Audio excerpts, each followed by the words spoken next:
Que em Lamentações falou: quero trazer à memória aquilo que me dá esperança. Eu não sei quanto tempo vocês têm de igreja, quanto tempo que vocês fazem parte dessa igreja, mas provavelmente a maioria de vocês já tenham vivenciado algumas situações onde você talvez sinta saudade ou sinta falta. E na nossa caminhada com Deus, muitas vezes Deus traz à nossa memória alguma coisa para devolver, ou para devolver não, porque Ele não tirou, mas para trazer motivação ao nosso coração, como se Ele estivesse dizendo assim: eu não desisti de você, eu continuo acreditando em você, se você vacilou, a gente vai tentar e vai conseguir de novo, e eu estou junto com você nessa caminhada. E eu queria ler 2 textos com os irmãos. Nós vamos projetar, se possível, Lucas capítulo 5, nós vamos ler juntos. Eu gostaria que os irmãos lessem junto comigo em voz alta, para que memorizassem algumas coisas na cabeça de vocês, na minha também, para a gente poder conversar sobre isso. E esse texto diz assim, vamos lá.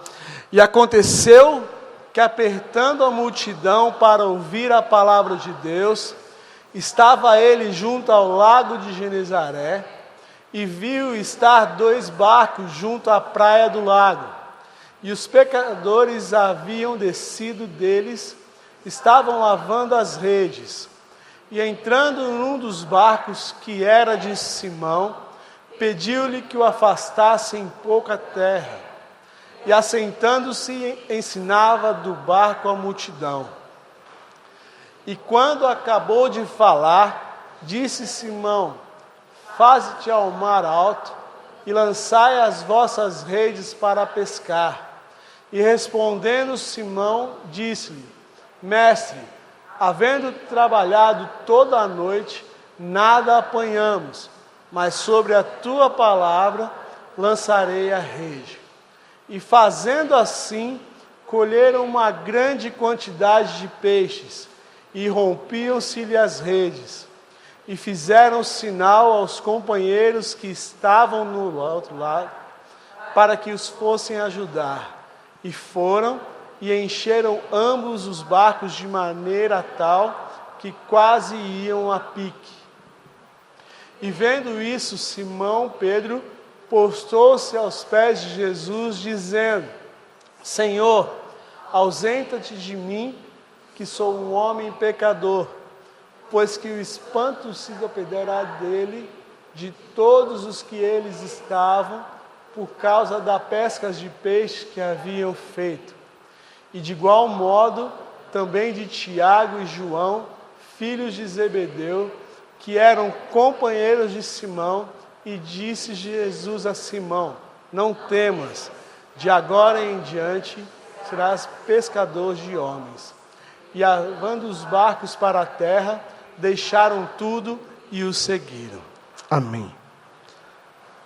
Esse texto me chama um pouco a atenção, dentro de uma história que eu ouvi uma vez, sobre como Jesus, ele na realidade escolheu os seus discípulos, ou como as crianças nessa época, ou os adolescentes nessa época de Jesus, como eles viviam. Essa explicação ela rodou em várias igrejas, e alguns pastores explicaram ela, isso marcou muito a minha vida, depois que eu ouvi essa explicação que eu quero compartilhar com vocês.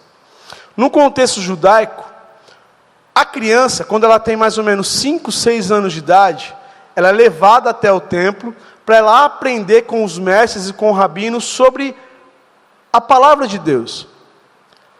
E dos seus 5 até 10, 11 anos, essas crianças, elas decoram os 5 primeiros livros da Bíblia, que é Gênesis, Êxodo, Levíticos, Números e Deuteronômio. Quando a criança ela tem mais ou menos essa idade de 10, 11 anos, ela sabe de cor tudo isso. Alguém já decorou Gênesis? Difícil, né? Mas eles decoram e eles aprendem todo esse contexto. Quando eles têm mais ou menos essa idade, que eles passaram por todo esse processo de aprendizagem, os mestres, os rabinos chamam a esses jovens, essas crianças, esses pré-adolescentes, e começam a questionar e a perguntar sobre esse período de ensinamento deles. Os mais estudiosos, os mais espertos, os mestres falam assim: vocês continuam com a gente, nós vamos dar sequência ao nosso ensinamento. Os menos espertos, ou os que não deram muito certo nessa turma, eles falam assim: você não vai continuar com a gente, o que seu pai faz? Meu pai ele é agricultor. Então você vai voltar para sua casa, você vai se juntar à sua família, você vai dar sequência à profissão do seu pai. Com a gente você não vai continuar por enquanto, mas não esquece dos ensinamentos que você aprendeu, mas de agora em diante você volta para sua casa e vai dar sequência à profissão da sua família. Então esses menos inteligentes, eles voltam para casa e vão ajudar o pai na família dele.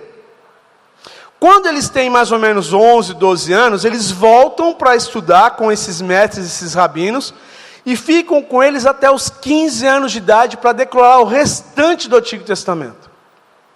Então eles aprendem todo o restante da palavra de Deus, sobre toda a história, tudo o que aconteceu, então eles aprendem isso. E durante todo esse processo de aprendizado, os mestres e os rabinos o tempo todo ficam questionando se eles aprenderam, se eles decoraram, como que é a vida dele. Tanto que a Bíblia não é especificamente clara nessa situação, mas Jesus, a gente vê que num determinado momento eles estavam no templo sendo questionados pelos mestres e rabinos. Ele era muito inteligente, tanto que eles ficavam perguntando e Jesus ficava ali respondendo as coisas. Por quê? Jesus, provavelmente, por ser uma criança normal, fazer parte de uma família tradicional, ele também passou por todo esse processo de aprendizado. Jesus passou por esse contexto. Quando a criança ou adolescente chega a 15 anos, os mestres fazem todas as perguntas de novo, e aqueles que passaram vão dar sequência aos estudos, e o que não passaram, a mesma pergunta: o que seu pai faz? O que a sua família vive do quê? A minha família é, açougueiro, carpinteiro, e tantas outras profissões. Então você vai voltar para sua casa, você vai dar sequência à profissão da sua família, mas não esquece dos ensinamentos que você aprendeu até agora. Os que passaram nessa prova de 15 anos, eles voltam para casa, e cabe à família, o pai e a mãe, escolher um mestre ou um rabino da cidade, bater na porta desse camarada e falar: mestre, nós gostamos e crescemos com os seus ensinamentos. É possível que o nosso filho passe a caminhar contigo a partir de agora, para que ele aprenda com o Senhor cada vez mais? O mestre vai questionar de novo, vai fazer as perguntas, vai ver se realmente esse menino é muito inteligente para dar sequência aos ensinamentos. Aí o mestre vai falar: olha, tudo bem, eu continuo com ele daqui para frente. E esse menino passa a conviver e a morar com esse mestre durante 15 anos, até os seus 30 anos de idade. Aonde ele vai aprender todos os passos desse mestre, desse rabino, aprender a como ele anda, como ele convive, como ele se relaciona, o que ele ensina, como ele come, o que ele come. E até no ensino judaico é como se esse discípulo passasse a comer poeira do mestre, porque o mestre sempre vai à frente e o discípulo atrás, e ele segue esse mestre o tempo todo. E com 30 anos de idade, o mestre fala para ele se ele é capaz e apto para ser mestre e rabino também. Com quantos anos Jesus começou o ministério? Com 30 anos. Então, provavelmente, existe uma possibilidade de que Jesus passou por todo esse processo. Por isso que quando os discípulos encontram Jesus, eles reconhecem que ele era mestre e rabino. Se relaciona a Senhor, a mestre. Não era qualquer pessoa que era mestre. E Jesus não é porque ele era bonitinho e vestia uma faixa vermelha no corpo dele e identificava: aquele é Jesus, ele é mestre. Não. As pessoas identificaram Jesus como mestre porque realmente ele era mestre. Ele passou por esse processo de aprendizado. Quando Jesus encontra os discípulos nessa situação, o que esses caras estavam fazendo? Pescando. Se eles estavam pescando, isso significa que estavam dando sequência à profissão da família. Pode ser que no contexto de aprendizado, esses caras não foram tão espertos assim, tão inteligentes. E eles estavam no momento de pesca. Quando Jesus se aproxima a esses camaradas e fala assim, pedindo algo para comer, perguntando se eles tinham pescado, e Pedro fala assim: mestre, nós passamos a noite toda lançando a rede, mas nós não conseguimos pegar nada. E que Jesus fala: então você volta lá e lança a rede mais uma vez. E Jesus fala: já que o Senhor está mandando, nós vamos fazer de acordo com a sua ordem, conforme o Senhor tem mandado. Então, uma obediência é um respeito ao mestre. Eles foram, lançaram a rede, pescaram muitos peixes ao ponto de pedir ajuda para os barcos que estavam do lado. Quando eles trouxeram os barcos cheios de peixe, quando fizeram a maior pesca da vida deles, que talvez essa pesca traria sustento financeiro por muitos e muitos meses para a família, Jesus nessa hora, e fala assim: e aí, camarada, provou do milagre? Você viu como que as coisas acontecem? A melhor pesca, dá para você se sustentar a partir daí agora? A gente viu. Então agora é o seguinte: vocês largam tudo que vocês pescaram e vocês vão me seguir, porque eu vou fazer vocês pescadores de homem. A maior provisão financeira da vida deles surgiu nos olhos deles, para que eles trouxessem sustento talvez para toda a aldeia que eles moravam. De repente Jesus fala assim: ó, se vocês quiserem continuar vendo o que vocês viram, me segue e deixa tudo aí. Se é fácil ou é difícil? Se abrir mão de todo o sustento, talvez almejado por meses, de repente vir tudo num dia só? Aí Jesus fala: então me segue. E a diferença nesse contexto é que normalmente a família bate na porta dos mestres e fala assim: nós estamos apresentando o nosso filho, o senhor quer ficar com eles? Jesus fez o contrário, pegou os caras que não deu certo, que não passaram por esse processo de ensinamento, e falou assim: olha, se vocês quiserem, eu posso caminhar com vocês, eu estou disposto a discipular vocês. Vamos caminhar junto? Imagina para o adolescente, que a gente sempre olha para Pedro, Tiago e João, aqueles caras barbudos, carecas, nada contra barbudo, careca, mas eu sou da época do flanelógrafo. Lembra? Toda vez que mostrava Pedro, Tiago e João, aqueles caras gordinhos, barbudos, carecas, com cara de monge, né? De frei. Mas na realidade, na história, eles eram jovens adolescentes, tinham seus 15, 17, 18 anos. Quando Jesus aparece com essa proposta de uma nova vida, tipo, chegou a oportunidade para mim, ninguém me quis. Agora um mestre me chama para caminhar com ele. Então a Bíblia fala que imediatamente eles largaram tudo que eles tiveram pescado para seguir o mestre. Uma nova chance, uma nova oportunidade. Depois dessa experiência, eles começaram a caminhar com Jesus e começaram a ver tudo que Jesus fazia. Todos os lugares, todos os milagres, todo o aprendizado, o tempo todo eles ouviam Jesus e caminhavam e tentavam copiar Jesus em tudo. Só que o que acontece? Cada um tem sempre temperamento. Tem o discípulo bonzinho, o discípulo nervoso, o cara que sempre dá trabalho. Igreja, lembra um pouco igreja, não lembra? O bonzinho, o que sempre dá trabalho, o impulsivo, o medroso, o que não tem muita fé, o que não acredita em muita coisa. Meio contexto que a gente conhece. E todos os discípulos começaram a participar desse contexto todo. E Jesus, entre os discípulos, ele tinha 3 caras que ele curtia estar. É aquele cara que, se Jesus tivesse um momento de fazer um churrasco, e não cabia todo mundo na casa dele, ele ia falar: Pedro, chama Tiago e João, chega aí. Vamos assar uma carninha, vamos trocar uma ideia. Aí a Bíblia ainda fala de João, que era o discípulo amado, o cara mais chegado. Pedro era o cara impulsivo da turma, de sempre fazer a coisa errada na hora errada. Senhor, ninguém vai te prender, eu não vou deixar. Ninguém vai tocar no Senhor. Aí Jesus falando de amor, vamos amar uns aos outros, vamos cuidar uns dos outros. Aí chega o soldado para prender Jesus, Pedro no desespero pega a espada e arranca a orelha do soldado fora. Sem pensar, ele fazia as coisas. Vem sempre na minha mente essa imagem de Jesus pegando a orelha do soldado e no chão e fala: Pedro, presta atenção, Pedro. Acabei de falar de amor. Chega aqui, soldado, cola no menino, fala: não faz mais isso. Né? Tipo, estou aqui falando com você faz tempo. Você não entendeu ainda como agir com as pessoas, como cuidar delas, como reagir. Pedro era impulsivo e Pedro amava Jesus. Tanto que essa impulsividade, palavra difícil, né? Era porque ele amava Jesus e realmente ele desejava essas coisas. Ele falava: se depender de mim, Jesus não vai ser pego. Pedro, você vai me negar. Não vou, jamais.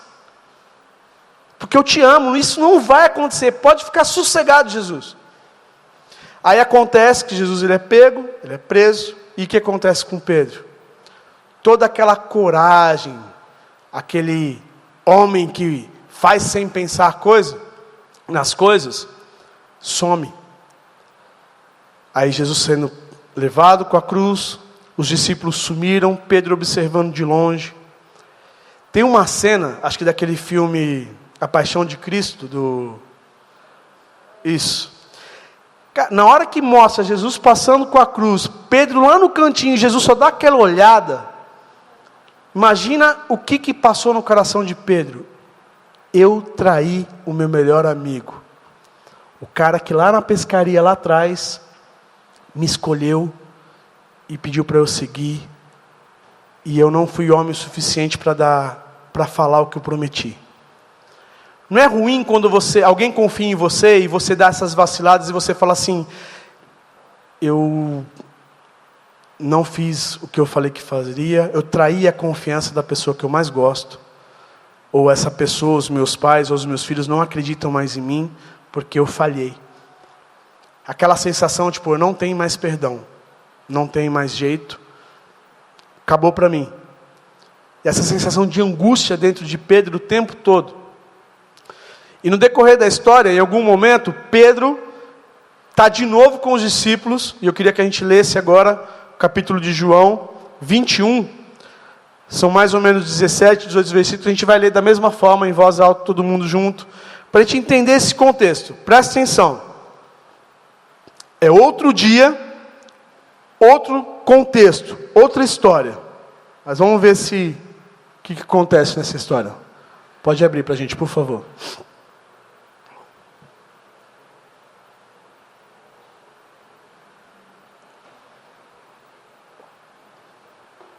Vamos lá? Depois disso, Jesus apareceu novamente aos seus discípulos à margem do mar de Tiberíades. Foi assim. Estavam juntos Simão Pedro, Tomé chamado Dízimo, Natanael de Caná da Galileia e os filhos de Zebedeu e dois dos outros discípulos. Vou pescar, disse-lhe Simão Pedro. E eles disseram, nós vamos com você.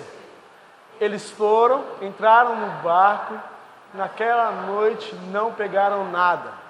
Ao amanhecer, Jesus estava na praia, mas os discípulos não o reconheceram. Ele lhes perguntou, filho, vocês têm algo para comer? Não, responderam eles. Ele disse, lancem a rede do lado direito do barco e vocês encontrarão. Eles a lançaram e não conseguiram recolher a rede, tal era a quantidade de peixes. O discípulo a quem Jesus amava disse a Pedro, é o Senhor. Simão Pedro, ouvindo dizer isso, vestiu a capa, pois a havia tirado, e lançou-se ao mar.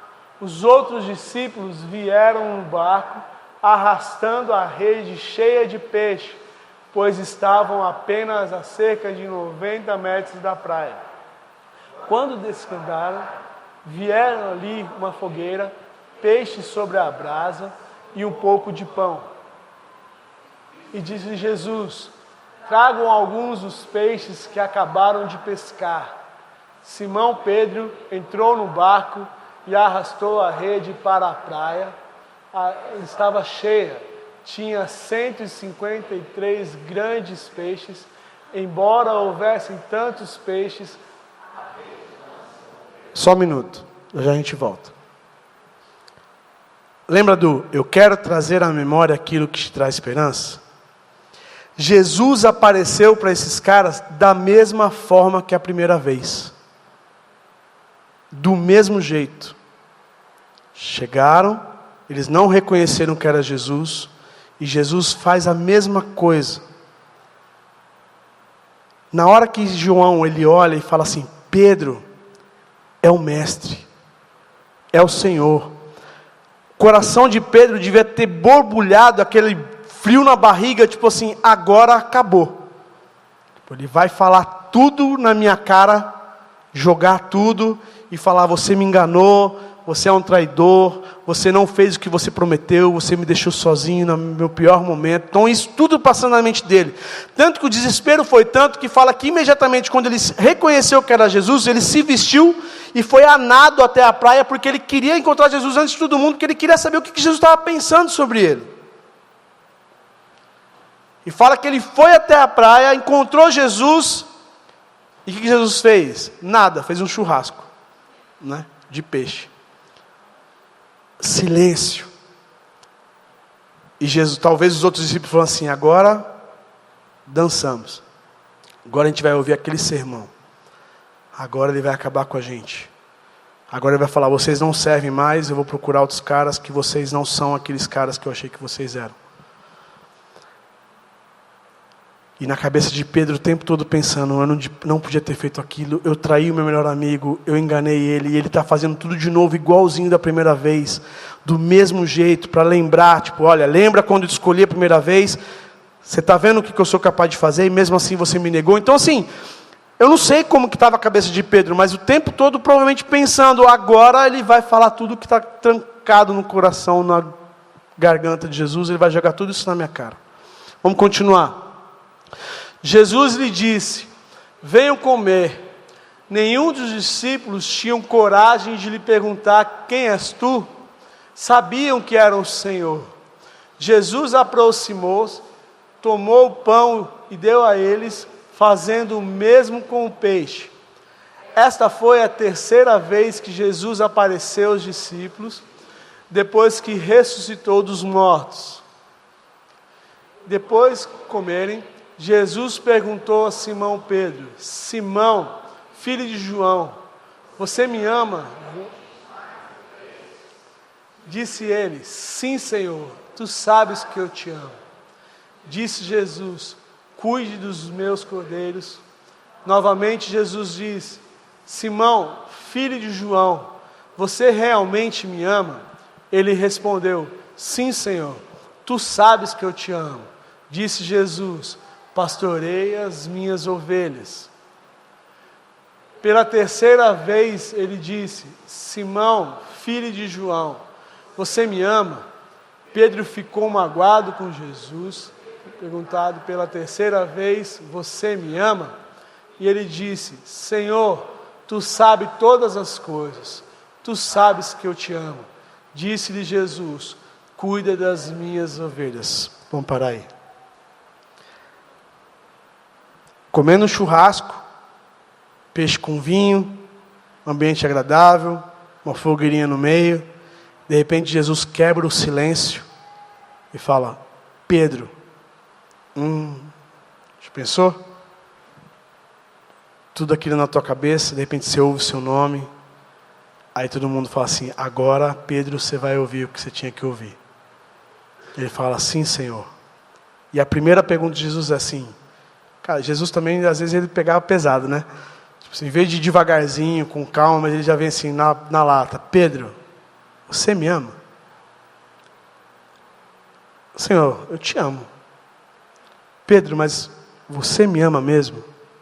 Sim, Senhor, tu sabes que eu te amo. Silêncio. Pedro, é como se eu estivesse falando assim: eu vou perguntar mais uma vez. Você me ama? Aí que o texto fala que Pedro, triste, magoado pela pergunta repetitiva, ele fala: Senhor, o Senhor conhece todas as coisas. O Senhor conhece meu coração. O Senhor sabe o que eu senti quando eu disse que ninguém ia te prender. O Senhor sabe o que eu estava querendo dizer e fazer quando eu peguei e arranquei a orelha do soldado fora. O Senhor sabe que todo o tempo eu caminhei com o Senhor porque eu acredito no seu trabalho, no seu ministério. O Senhor sabe que quando eu fugi eu me senti mal. O Senhor sabe que eu te neguei e isso me trouxe uma angústia profunda, porque eu não queria ter feito o que eu fiz. O Senhor conhece meu coração e o Senhor sabe que o que eu estou falando é verdade. O Senhor sabe que eu te amo. E Jesus fala assim: Pedro, eu não desisti de você por causa disso. Não importa o que você fez, eu acredito naquele Pedro que eu chamei a primeira vez.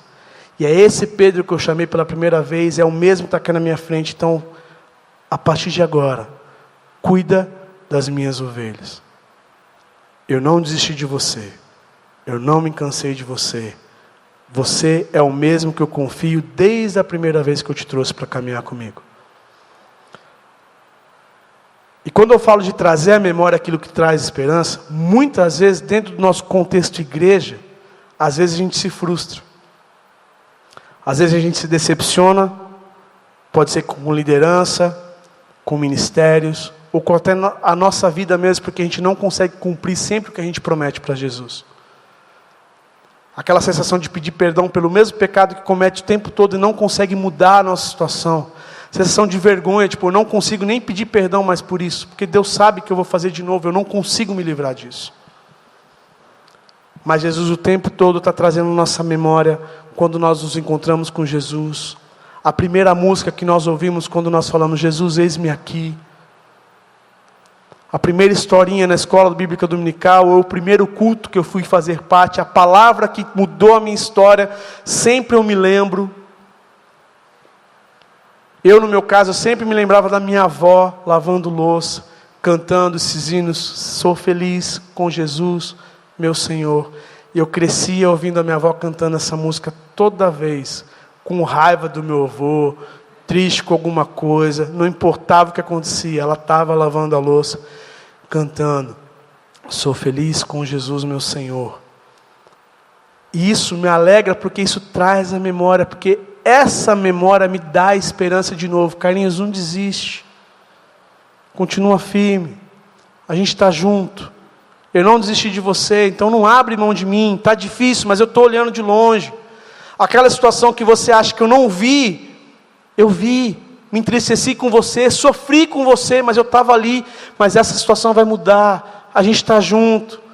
Não para no caminho, não para no processo, não importa o que falem de você, não importa o que aconteça. Eu sei quem é você, eu te criei, eu sei como eu te formei. Não tem como a gente decepcionar Deus, eu disse isso ontem, não dá para, Deus conhece a gente. Então, se em algum momento na sua caminhada cristã você acha que você deu uma vacilada, que Deus se entristeceu e que Ele não olha mais para você da mesma forma, isso é uma mentira do diabo, porque Deus tem olhado o tempo todo por nós. Ele é a nossa provisão, Ele é o cuidado, Ele é o socorro, Ele é quem não abandona, Ele é o Pai que cuida, é o Deus amoroso, que corrige também.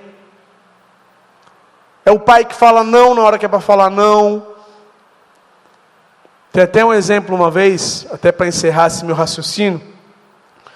Todo quadro de pastor de ovelha que você vê, ou toda ilustração de um pastor de ovelha, você sempre vê, a maioria das vezes, uma ovelha pendurada no pescoço do pastor.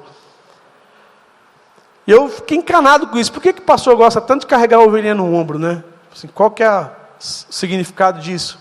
E uma vez um pastor me disse assim, Carlinhos, no cuidado mesmo de ovelha, ovelha animal, quando a ovelha ela é muito desobediente, ela sempre foge e dá canseira para o pastor. O pastor pega essa ovelha, quebra as 4 patinhas dela.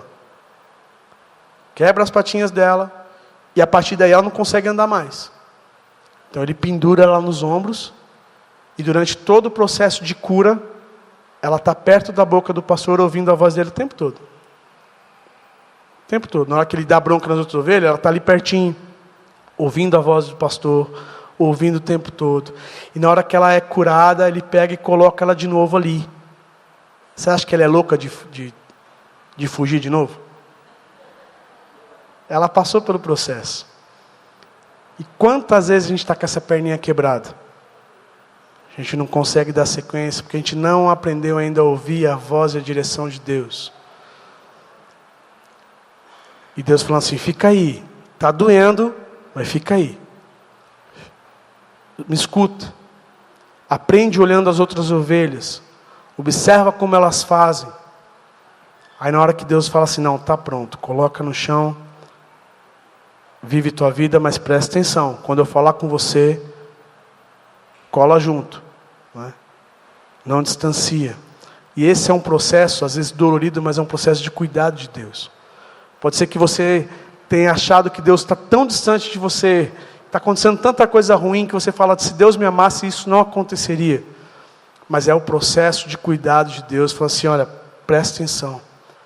É nessa hora que a gente não ouve mais o nosso coração e a nossa vontade própria. É nessa hora que a gente não ouve mais a voz de Deus. A única voz que a gente vai ouvir é a voz dEle.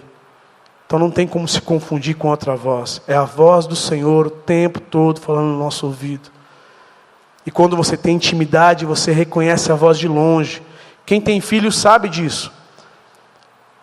Você pode estar num parquinho, num lugar que tem 300, 500 crianças. Tudo gritando e berrando. Na hora que o seu chora, você sabe que é a voz dele. Aí você fala, opa, aconteceu alguma coisa. Você vai no meio de 300 crianças lá até você pegar seu filho, porque você sabe, isso é intimidade.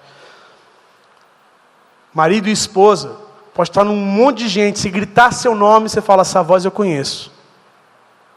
Fala para os amigos, deixa eu ir lá que a dona Onça está chamando. Não é assim?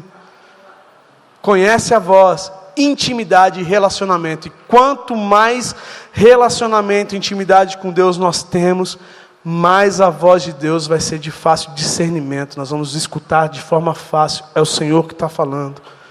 Não é meu pensamento, não é minha vontade própria, não é o capeta. É Deus falando. É a voz dele que eu ouço. E eu queria orar com os irmãos agora, porque nesse tempo que eu falei com vocês, a gente foi conversando, pode ser que alguma coisa Deus tenha colocado na sua mente, tipo assim, lembra disso? Eu não desisti de você. Talvez é um momento de Deus falar assim, vamos começar de novo? Vamos tentar mais uma vez? Eu estou do seu lado agora. Vamos fazer junto? Talvez um sonho que você teve há 30, 40 anos atrás, e você lembrou disso agora, e fala assim, nossa, eu nem lembrava mais disso. Deus fala assim, vamos tentar de novo. O dom que você deixou, o ministério que você abandonou, Deus falando assim, vamos de novo. Vamos tentar mais uma vez. Não importa quem te magoou, quem te chateou, as frustrações. Eu não desisti de você. Vamos começar de novo. Eu queria que você abaixasse sua cabeça nesse momento e você vai pensar na sua vida, no teu coração, no seu relacionamento com Deus, no seu ministério, a forma como você se relaciona com Ele e quais são as coisas que Deus precisa restaurar no teu coração e trazer à sua memória aquilo que vai te trazer esperança de novo.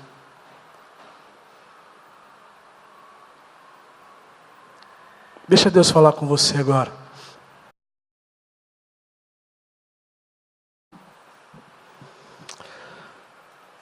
Ainda de olho fechado, de cabeça baixa, eu queria que a gente tivesse uma experiência diferente, talvez hoje. Eu não vou pedir para você vir aqui à frente. Mas eu queria que você orasse mesmo para que Deus falasse ao seu coração. E que você fosse sincero com Ele. Não adianta você pensar assim, mas Deus já sabe de todas as coisas. Mas Deus quer ouvir de você o que passa dentro do seu coração. Jesus sabia que os discípulos não tinham pescado nada. Ele sabia que a rede onde eles colocaram não pescou nada. Mas Jesus sempre pergunta, você fez? Você quer fazer de novo? Vamos fazer mais uma vez? Agora vai dar certo.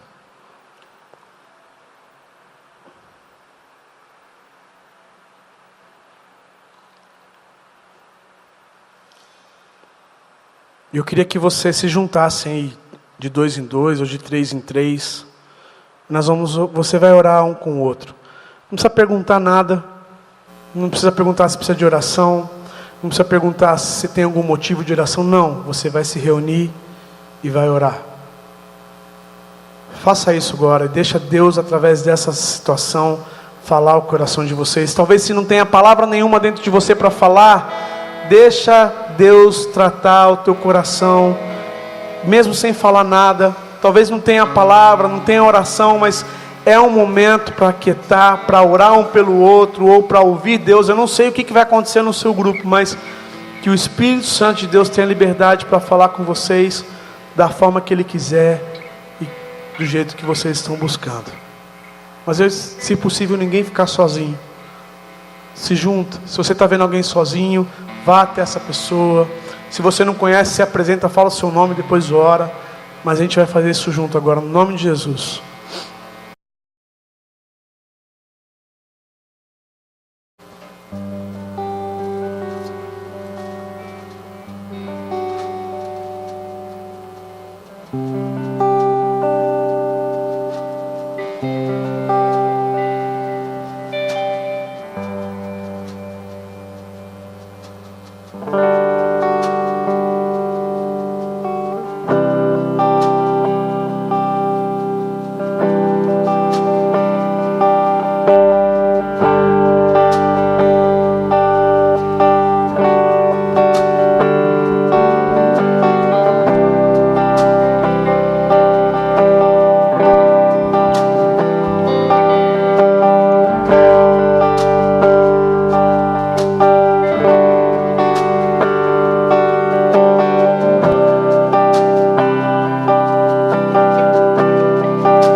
De pé, que você peça para o Espírito Santo de Deus, Ele entre no seu coração, que Ele traga renovo, que Ele fale ao seu coração, que essa canção seja uma oração mesmo, sua, para Ele, para que Ele tenha liberdade para agir na sua casa, no seu trabalho, no seu estudo.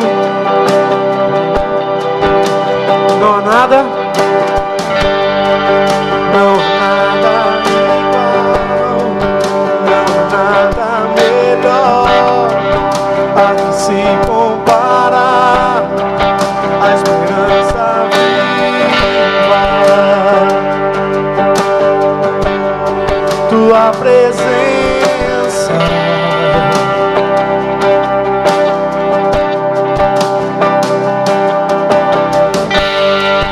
Eu provei e vi o mais doce amor que liberta o meu ser e a vergonha desfaz. Tua presença,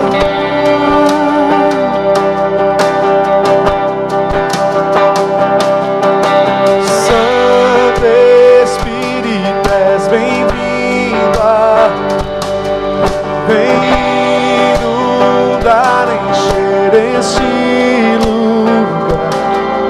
É o desejo do meu coração sermos inundados por tua glória, Senhor.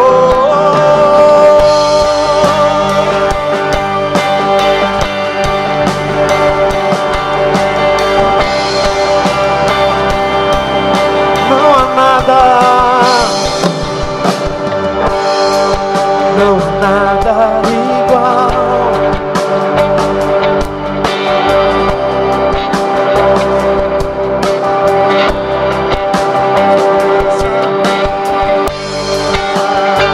Tua presença, tua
tua glória e bondade, Santo Espírito, és bem-vindo.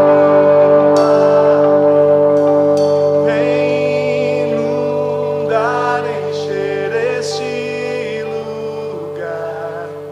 É o desejo do meu coração sermos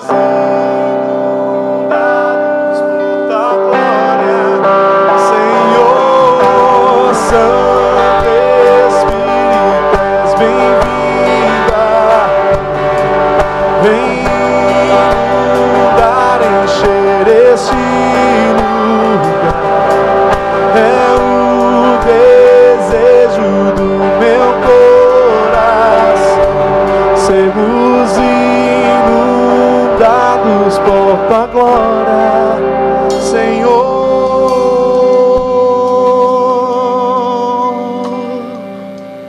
Tu és bem-vindo neste lugar, Jesus. Obrigado, Deus, por não desistir de nós. Obrigado pelo teu amor, pelo teu cuidado, Deus. Que possamos ter experiências novas com o Senhor, Deus, não simplesmente um cristianismo barato, mas vida mesmo com o Senhor. Que possamos refletir mesmo a luz do Senhor para outras pessoas. Venha o teu reino, Pai, sobre nós. Muito obrigado, Deus, por este domingo. Que possamos continuar num dia abençoado como este, Deus. Abençoe cada casa, cada família. Abençoe essa igreja, os pastores, a liderança. Obrigado, Deus. Obrigado porque aqui dentro existe um Deus que é vivo. Um Deus maravilhoso, Deus em quem a gente confia. No nome de Jesus. Amém.